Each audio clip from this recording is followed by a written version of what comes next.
Paul, you head to Nicholas's apartment to get ready for your meeting with Mercury. Looks like Thor has already moved in. He goes to say hello, but then he sees that you seem pretty mad when you get in. You know, it's really no wonder. If you told people they could rob each other at gunpoint just so long as they had a proper license for it, there'd be a corporate industry for mugging in no time. Led by some Mark Zuckerberg punk who claims that he figured it out on his own, but who really had a bunch of influential friends in the arms market who helped him out.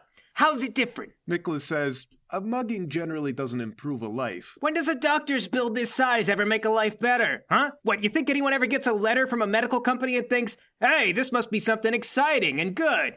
You know what gets me, Nicholas? They'll send you bills like this if you were admitted for some kind of stress-related disease. Try to relax, but also eat dirt, nerd. It's money time. I guess you could think of it as more like alcohol or cannabis. It's not like this stuff's good for you, but we legalize it because there's a lot of inertia behind it. You know, what's the saying? When I give food to the poor, I'm a saint, but if I ask why the poor go hungry, I'm a communist. And if I dangle a helpless woman over a boiling novelty-sized cup of coffee, they say you're a supervillain. Well, that one might be a common saying because it's true. You try to do some good in the world and dangle a woman over a cup of coffee. They also called you a terrorist, I think, which was also true. Yeah, but that was because of the bombing, not because of the coffee. Either way, let's get focused. I know you're mad, but if you start trying to hit whoever's responsible for your medical bill, then by the way the system is designed, you'll have to hit everyone. It's diffusion of responsibility. For now, we're preoccupied with doing something about Mercury, right? Right, okay. All right, I'm the Green Man, Mr. Green. I'm mysterious and stoic and weird and very professional. The fated time is nearing. What kind of preparation would you like to make? Yeah, I'll call up Candock and Smith. Friends and compatriots, our appointment with Mercury is due. All right, great. Should we meet you there or pick you up somewhere? Actually, troubling news. I believe that the location is being watched by the authorities. Furthermore, the trick of using rental vehicles to avoid scrutiny might be wearing thin. So what, you think we've been made? I think we will be if we drive a car licensed to any of us, and we're likely inviting trouble if we rent another truck. But I've got 2 words for you. Electric scooters. Electric scooters? Yes, we can rent out 3 of them. Best of all, we can lose a tail easily by zipping in between traffic. Those things aren't safe. There's no real bike lanes in New Jersey-Delphia. Look, if anyone can safely ride a scooter in New Jersey-Delphia, it's a super individual.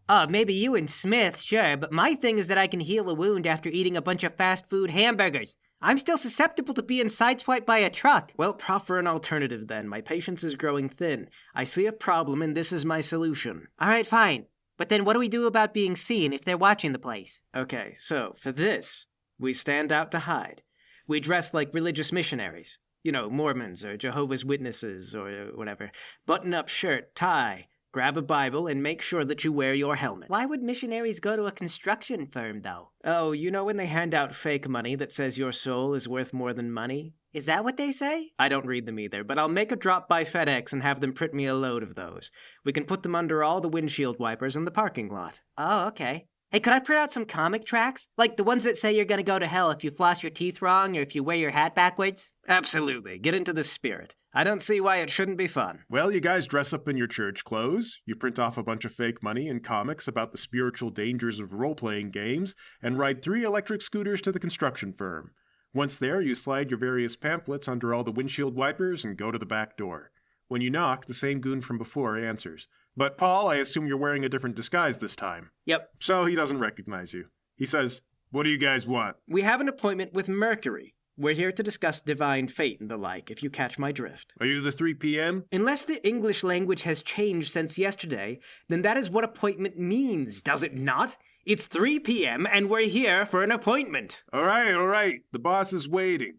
He leads you back to the office and opens the door. Inside, only Howard is waiting, apparently alone. So we once again meet the mighty Howard. But where is Mercury? I thought I made it clear by now that I'm not a man to deal with middle managers. Liquid silver begins rapidly pouring out from the light fixture above. It forms together in the shape of a man wearing purple spandex, a cape, and a sort of hockey mask painted with the face of a Greek god. It's probably supposed to be Hermes, if you take a guess. He says, Now, Green Man. I expected more patience from the likes of you." My dear man, you barely know me. "Not surprised to see me drop from the ceiling?" You're notoriously slippery. They say you can be anywhere, go anywhere. The expectation is already established. I'd be more shocked to learn you could juggle. "Is that so? Mercury grabs a stapler, a pencil, and a little rubber stress ball off of Howard's desk, and he starts juggling them. He's not amazing at it, but he's doing it. Aha! You've fallen for my trap. Having walked right into an arena of my choosing, you'll now find this battle was won before it began. I dive my hand into a box of pencils and start juggling like 10 pencils at once. Your dexterity and perception are superhuman, and the pencils become a blur. Mercury says, still juggling, "Oh, that's no fair. The stapler has a completely different weight than the other objects. It throws everything off." All right, then. I accept your challenge. Throw me the stapler and I'll throw you one of my pencils. Fine, as you will. Are you ready? I've planned for this exact moment going back decades. Of course, I'm prepared for this moment of triumph. Very well. He throws the stapler, and you throw the pencil. He catches it. And he's right, the stapler does totally screw up the rhythm, but you keep it going. Very good. But yet, who can say who's truly won this engagement? We require an objective. Let's continue to throw items until one of us drops something. Whoever can keep this up the longest is the superior juggler. No, I refuse. You're only refusing because you know defeat is inevitable. The other thing for which you're notorious is your cautiousness. You fiend. You've come in here expecting to humiliate me in front of my own henchmen. Oh, come on, it's only Howard. Howard goes, "Hey." No one cares what Howard thinks of your juggling ability. Can you imagine everyone's reaction if he tried to tell them you were a bad juggler? Mercury says, "I don't know. What would they say?" And Howard says, "Well, I'd hope they'd respect me and..." See, he hopes they respect him. Not exactly overflowing with confidence.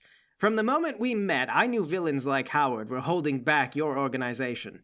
Where's the spine? Mercury replies, "He's hired more for muscle than for his courage. Howard could lift a truck if the moment took him." A jellyfish and a forklift rolled into one, then. And you're worried whether it sees you lose a juggling competition. Allow me to alleviate your concerns. Howard, catch! And I throw a pencil at him. Howard throws up his hands. "Hey!" And it bounces off his arms. Mercury says, "Aha! You dropped a pencil. That counts. You lose." No, it doesn't. Fine. And there we see in your heart and mind you'd already accepted the challenge. Indeed. I was waiting for you to lower your guard and allow the pencils to stop. Ah, but I won't stop before you stop. Well, you've insulted my Howard, deserving or not. Clearly he can't juggle.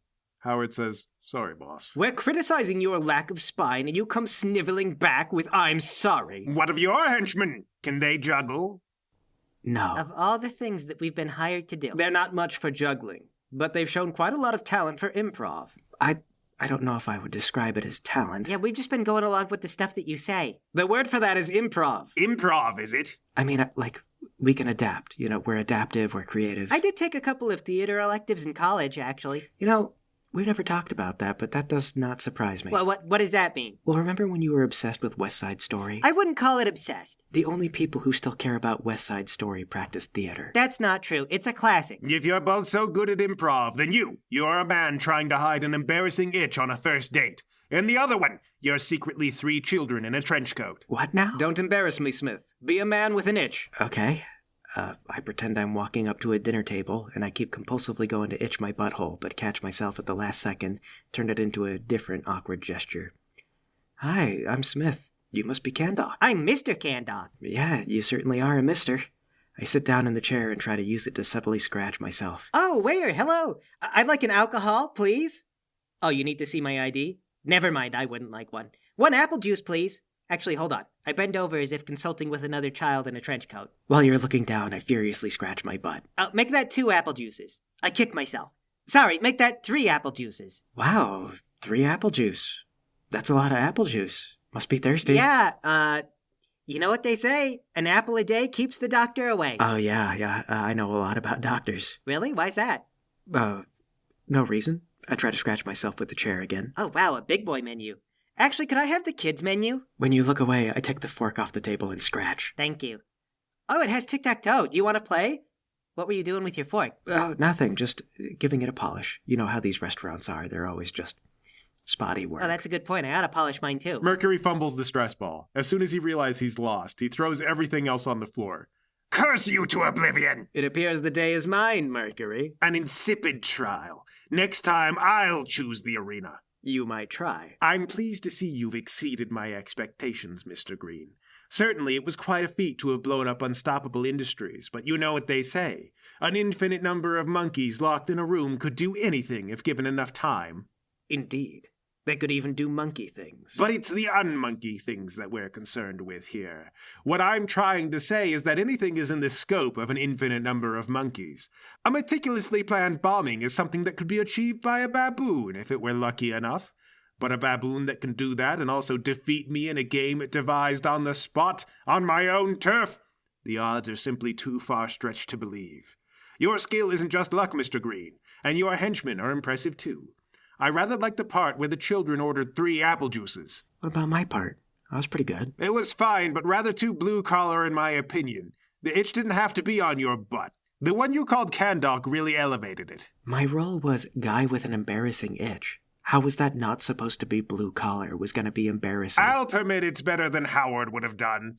And Howard says, "You didn't even let me try. I would have played a role." I did great with the material that I was assigned. You went the obvious direction with it, but I'll give you points for your commitment and for your confidence in the face of my withering criticism. I don't see what wasn't obvious about the direction Candok went. Don't worry, Smith. You'll do better on the next one. Though that concludes the practical aspects of this interview, now we come to the dull and humdrum questions. Why would one of your independent talent seek to join my organization? You piqued my interest during the attack on your compound. I saw the machine you built, and I realized that you were devoting actual wealth and influence towards talent. Yes, we are independently capable, but if granted resources and a network of personnel, we could achieve heights that would be beyond recognition. Ah, so you've come for my money, then. Well, that, or we attempt to create a rival crime syndicate and debilitate both of our resources over the span of years or lifetimes. If I join you, we cut to the meat of our objectives. Elsewise, we entrench and come to a point of static equilibrium. I admit, I've had some trouble determining your origin and your source of income. I must be frank.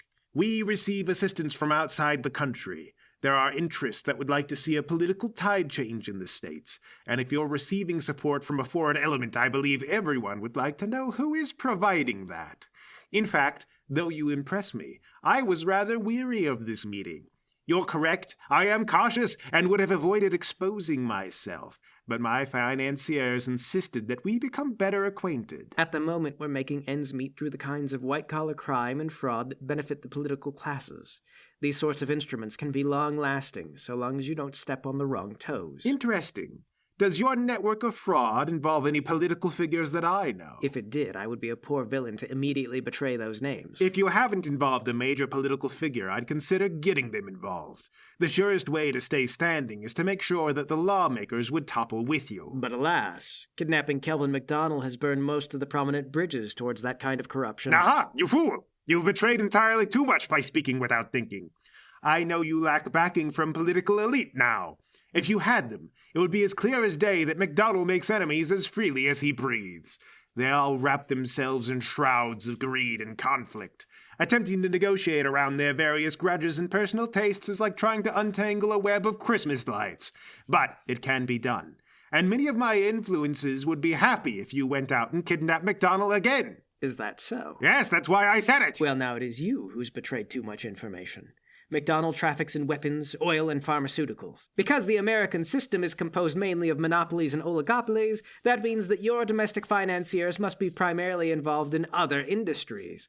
Otherwise, they would suffer from the instability created by opposing MacDonald. That's not true. It's a complicated multinational web. There could be people who'd like to climb that ladder by eliminating MacDonald. It could be anyone. No, but you're protesting entirely too much, which means I'm on to something. That's not true. I just feel compelled to correct you because you're trying to act clever and turn this around after you made an obvious mistake. Come now, Mercury, you're on the defense now. You might as well come clean. No, okay, if you've really learned something, then name 3 people who could be financing me based on what I've told you. Go ahead, I'll wait. All right, fine, touché. Correct. Victory is mine.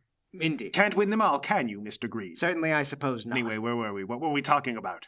I will join your organization. You dare to impose on me, to declare yourself a member of my organization without an invitation. I will join you, and I will stop at nothing. I cannot be prevented. I will find a way. You will find me to be an immovable object, Mr. Green, unless I choose otherwise. Then you deny me. You would make me your enemy. There is another way you haven't considered. I hereby declare us to be in an alliance. So then I have joined you. No, we are allied. You have not joined me until I say we have joined. Well, exactly what is the difference outside of semantics? The difference is that we are allied. Yes, but that's not a practical difference. We are still joined. Silence! My declaration is final, and it is law. Very well. And now that these ties are made, we have much to discuss.